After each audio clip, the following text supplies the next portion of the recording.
अगर साध्वी प्रज्ञा ठाकुर की मोटरसाइकिल पर ही वो बॉम्ब रखा गया RDX मिलिट्री ग्रेड, एनआईए ने कहा कि उनके पास नहीं था वो। समझौता ब्लास्ट किसने किया नहीं मालूम, मक्का मस्जिद का ब्लास्ट किसने किया नहीं मालूम, मुंबई ट्रेन ब्लास्ट किसने किया नहीं मालूम, 2006 मालेगांव किसने किया नहीं मालूम, 2008 किसने किया नहीं मालूम। कौन है? अगर वाकई में जिन लोगों ने ये किया है वो तो खुले फिर रहे हैं भाई। 2006 का बॉम्ब ब्लास्ट मालेगांव का 2 हुए, 2006 2008। 2006 में आपने मुसलमानों को पकड़कर खूब पीटा मारा, वो डिस्चार्ज हो गए, किसने किया वो? अब 2008 का ब्लास्ट फिर किसने किया? और तीसरा ये याद रखिए कि अगर साध्वी प्रज्ञा ठाकुर की मोटरसाइकिल पर ही वो बॉम्ब रखा गया RDX मिलिट्री ग्रेड, और एनआईए ने कहा कि उनके पास नहीं था वो 2 लोगों के पास था, रामजी कलसांगरे जो अभी तक गायब हैं। तो फिर ये हमको समझ में नहीं आ रहा। फिर मुंबई में जो ब्लास्ट हुआ था 1991 में, उसमें भी एक महिला के नाम पर एक वो गाड़ी थी, क्या बोलते आपकी, मारुति वैन थी, जिसको ना चलाने आता था, उसको आपने कन्विक्शन दे दिया। ये हमको समझ में नहीं आ रहा। हाँ सुन तो लीजिए ना। अरे भाई आप लोगों को इतना तकलीफ क्यों होती है? अरे आप नहीं आप खुल के बोल दीजिए कि आप अरे सुन तो लीजिए ना।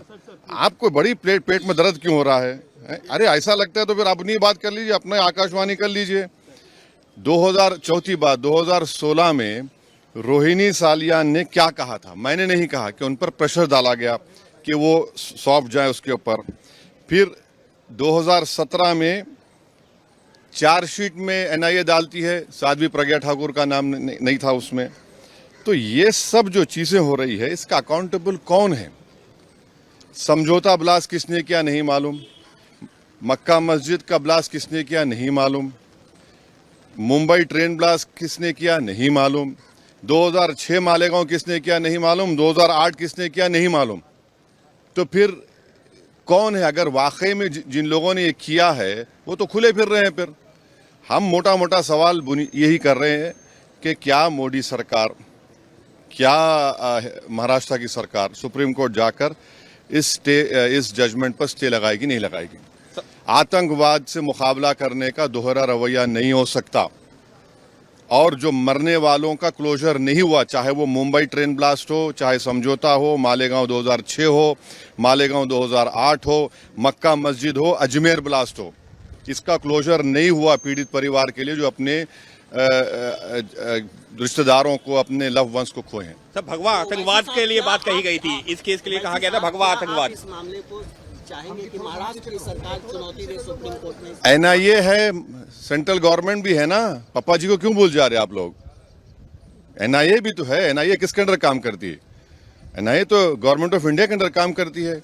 रोहिणी सालियान का स्टेटमेंट है, मिलिट्री ग्रेड अगर RDX इस्तेमाल हो रहा है तो भाई साहब ये कहां से आया? ये बड़ा सवाल है। सर, भगवा देखिए छोड़िए ना, सुनिए हमारी बात को। आपको एक ही रट लगा हुआ है। नहीं सुन लीजिए ना, सुन लीजिए एक बात सुनिए। अच्छा, तो इसका मतलब आप हेमंत करकर को गाली दे रहे हैं? बोलिए खुल के आप लोग, जिसने अपनी जान इस देश के लिए दे दी, बोलिए हेमंत करकर झूठा था। अरे आप एक बात समझिए कि हमारी एनआईए एक प्रीमियर इन्वेस्टिगेटिव एजेंसी है। उनका अगर इस तरह का रवैया रहेगा तो इंटरनेशनल लेवल पे क्या असर पड़ेगा, इसको आपको जानना चाहिए। आपको जानना चाहिए in the context of Pulwama also. सब चीज आपको देखना पड़ेगा। लेकिन कल ही गृह मंत्री ने हाउस में साफ कहा है कि कोई भी हिंदू आतंकवादी। हाँ, तो आप कह रहे हैं कि वो सुनकर जजमेंट आया? मैं नहीं कह रहा हूँ, आप कह रहे हैं, वही कहना चाह रहे हैं कि आप नहीं आप नहीं। अरे छोड़िए ना। महात्मा गांधी को मारने वाला कौन था? चीनी था। है राजीव गांधी को मारने वाला कौन था? इंदिरा गांधी को किसने मारा? सब छोड़िए ना आप लोग, बहुत हम बोल सकते। ये हम आपको कह रहे हैं कि क्या भारत सरकार, मोदी सरकार, क्या महाराष्ट्र की सरकार, वो जो लोग मरे हैं, चाहे वो ट्रेन ब्लास्ट में हो, आपने चले गए सुप्रीम कोर्ट जाकर रुका दिया आपने, इनका क्या करेंगे? मालेगांव 2006 किसने किया, 2008 किसने किया? देखिए हम सच बात कर रहे थे, रहमत बरस रही है। Thank you.